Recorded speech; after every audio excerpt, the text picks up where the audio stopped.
We finally have them. The collections have been revealed in Queens, and we even did, I launched a video of us doing it live in the recording session with all of our members, and it worked out really, really well. The collections turned out awesome. We nailed a couple, we flopped on a couple. So in this one, we're going to go through the aftermath, see how things are going, see what our approach is going to be after everything has been kind of released and after the market has kind of had some time to settle down a little bit. Hey there, John Henry here, ssftg. Welcome to the video. If this is your first time on the channel, welcome, my friend. I hope to earn your like and subscription today.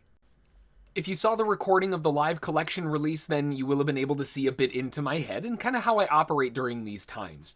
There's a lot going on, obviously, and if you haven't watched it yet, make sure to go back and watch it because it's, what is it, like 40-something minutes long? Yeah, there's a good 40 minutes long on that, and there's a lot that we go over and cover, so make sure to get through and watch that one so you understand the approach to collection release days. So the aftermath. What is the aftermath after the collections have been released? Well, for me, I was left getting 7 of the 16 total collections right out of the gates, which worked out really, really well. And you'll notice again with the new collection changes, some of these collections we still have to wait until we're able to get our rewards from them. But overall, it wasn't too bad. We definitely missed a couple. I had no idea Douglaston was even something of interest. I totally missed that one. Didn't even think about that one. Of course, to be fair, I was more down in the Rockaway area grabbing up Beach Channel Drive. That really worked out really nicely. If you saw in the video, that actually sold in the video for $112,500, I think is what it was, which we minted for $9,000. So talk about a really good ROI. That worked out really, really well. Of course, I'm still sitting on a lot of properties, so we've got a lot to cover.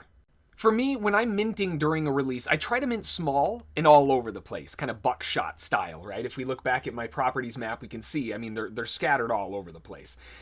Really, the main reason for that is because, well, that way, if I don't know where the collections are going to be and they land somewhere that I wasn't expecting, I'm kind of covered if I have everything bought, and I try to buy at least 3 to 5 properties in each zone, so that way I know that collection side of things are covered, and I might even have a few extra to sell later on when they end up not being in a collection.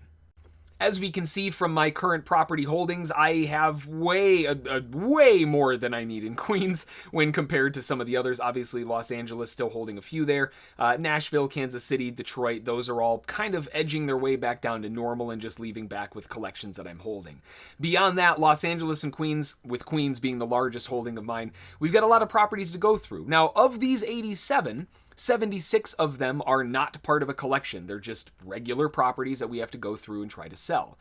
Now, there are a few things that you can do with these leftover properties when we're going through. And again, I have all of mine on a spreadsheet, so I have them a little bit more in control, so I can see what things are and where they should be and how much I should sell them for and all that fun stuff. But when you're going through and, trying to figure out a plan for these leftover properties that I don't want to say they don't have a purpose, but they're not in a collection. They're not really offering any value outside of bringing in the regular APY. They're not in anything.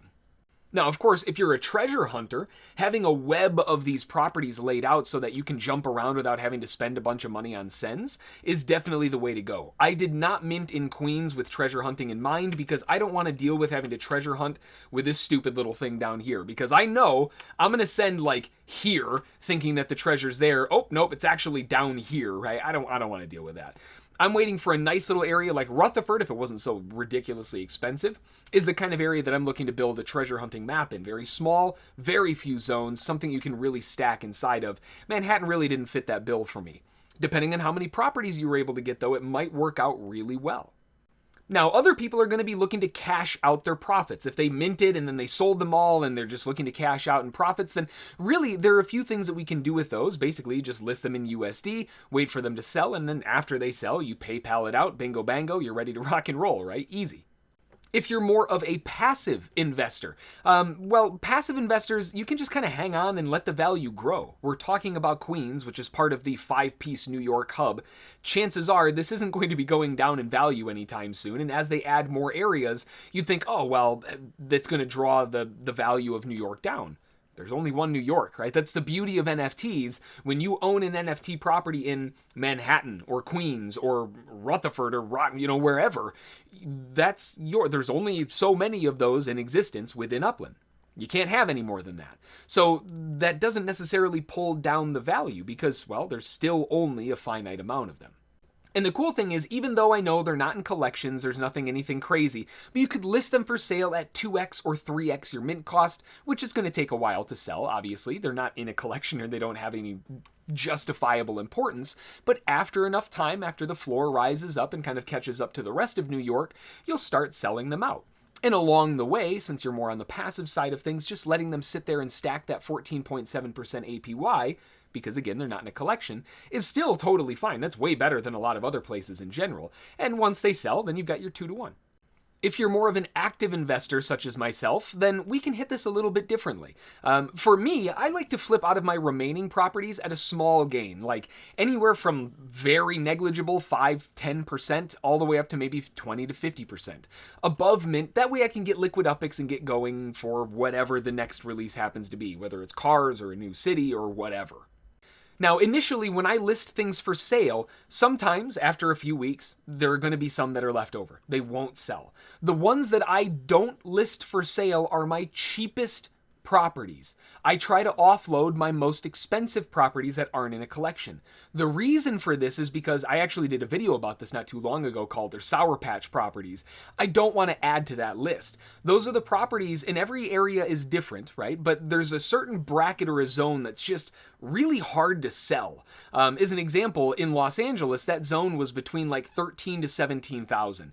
If it was not in a collection, that 13 to 17,000 UPIX range was almost impossible to sell at. They just wouldn't move. That's that Sour Patch zone where they don't really draw value. The only people who are going to buy them are if it's a low enough markup so they can add to their generic, Los Angeles collection.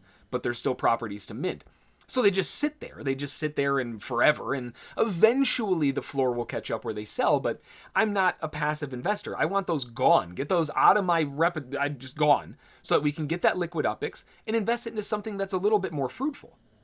The reason next that I leave my lowest properties, my cheapest properties that aren't in a collection, is because whatever the floor happens to go up to, that's all ROI above what I minted those at.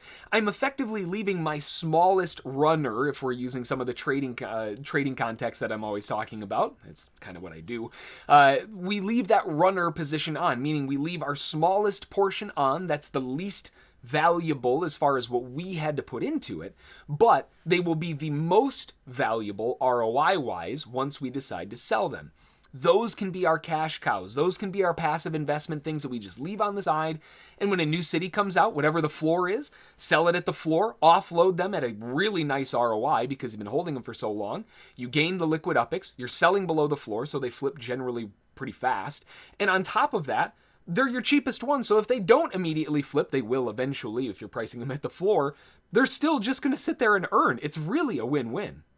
So hopefully this guide kind of both shows you how I handle collection releases and how I approach things. I'm a bit more aggressive, a bit more on the active side of things, but also a lot of different strategies that you can implement if you aren't that aggressive investor, that you're, trying to get something, I'm so close, that you're trying to get something out of it that's maybe a bit more passive or maybe a bit more in the middle for USD cashing out.